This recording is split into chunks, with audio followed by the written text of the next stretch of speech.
Hola, mi nombre es Cristian López, del curso de Psicología Política, y vamos a hablar sobre el análisis del discurso, sobre todo en las comunidades y esas implicaciones ideológicas de las cuales es importante conocer, saber, indagar. Entonces el análisis crítico nos permite ampliar significativamente esos pensamientos, esas creencias, esas ideologías de esa comunidad que se está viviendo. La comunidad vive unos procesos que siempre se están reestructurando de manera productiva y flexibilización laboral. Todo eso se implementa y es importante que estos análisis del discurso, pues esto tiene unas perspectivas teóricas y metodológicas que podemos identificar en los campos y en los estudios contemporáneos.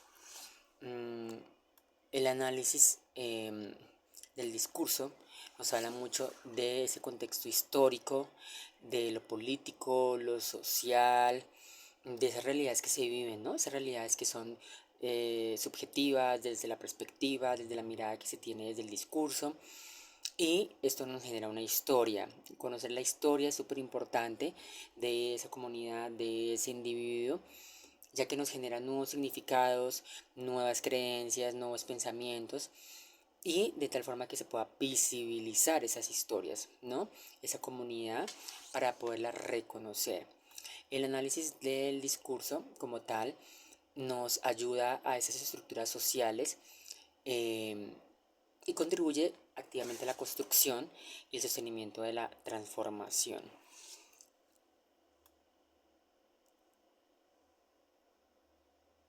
Los estudios que se llevan a cabo dentro del análisis del discurso son esas dinámicas y esa vida social, ¿sí?, que se lleva a cabo en el campo de esos discursos, de esos micro eventos que se presentan y cómo las teorías, como la teoría social en general, nos aporta como ese análisis del discurso en particular. Por eso es importante estar muy enfocados en esos procesos sociales que se presentan, en esas asociaciones, y pues que podemos abordarlo de una mejor manera con el estudio del análisis. Mm, el análisis crítico es una herramienta metodológica utilizada por la psicología política, ¿sí? Cabe mencionar que pues eh, esto nos ayuda en el contexto de la comunidad, en el contexto laboral, en las atenciones al cliente, en las personas que están empleadas, eh, cadena de supermercados, manuales de cursos de capacitación, entonces supervisores, directores, o sea, esto va enfocado a todos, toda la comunidad. Y también esto lleva también suponer un discurso desde esas perspectivas individuales, por ejemplo, como cuáles, pues nos habla mucho del análisis lingüístico, eh, de esos rasgos, tanto la vestimenta, tanto lo físico, tanto la mirada, el lenguaje, todo rasgo gramatical, fonológico, el vocabulario, también la estructura global y esa cohesión que se genera en esos sentidos y en esos planos de interacción e identificación. El análisis es muy importante porque, pues, como se dan cuenta, ese lenguaje, esas creencias, esas normas, esas leyes se generan para que haya orden, orden en todo el sentido de la palabra. Pues es un discurso verbal, sino también se pueden generar textos narrativos de acuerdo a la problemática.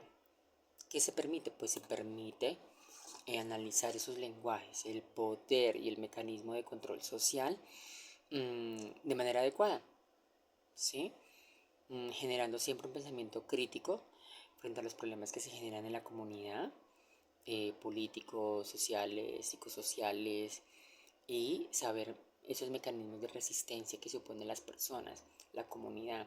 Por eso es importante ese análisis del discurso para que después de analizar todo, se ayude a la comunidad a empoderar a esas personas, a esa comunidad en específica que se está trabajando y que de acuerdo a eso la comunidad sea más resiliente, ¿sí? Que sea más resiliente.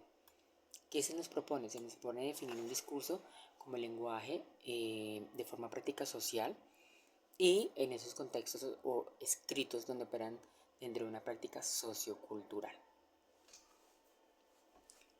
Dentro de las organizaciones es importante esos elementos ideológicos dominantes dentro del discurso, como la participación de todos los integrantes. Por eso es importante el orden del discurso. Por eso es importante esos aportes diferentes de las disciplinas, como cuáles: la lingüística, la antropología, la psicología, la sociología, la filosofía, las ciencias de la comunicación, a que juegan un papel muy importante en esas expresiones de interés social y humanas para discutir esos lenguajes de la vida y lo que se llega a destacar. En efectos, pues esto nos ayuda mucho a esos efectos productivos y constitutivos de esos saberes y interacciones y subjetividades de diferentes especialidades para ese ordenamiento. Fairlaw nos habla pues de ese interés por ese desarrollo de la teoría social, de ese discurso y esos ámbitos en la vida de interés psicosocial. Nos habla mucho del trabajo en Latinoamérica que tuvo, nacional y regional, y esa reestructuración productiva y flexibilización laboral. ¿Cuál es el objetivo final? El objetivo final del análisis del discurso es poder estudiar, es poder tener las relaciones de dominación, discriminación, poder y control, cómo se manifiesta a través del lenguaje. En otras palabras, se propone investigar de forma crítica la desigualdad social, que viene expresada y señalada, constituye legitimada por esos usos del lenguaje. Es decir, que el análisis del discurso se caracteriza por un espíritu crítico, un pensamiento crítico, recordemos, que es muy importante, y de esa manera podemos enfocarnos en trabajar en la comunidad.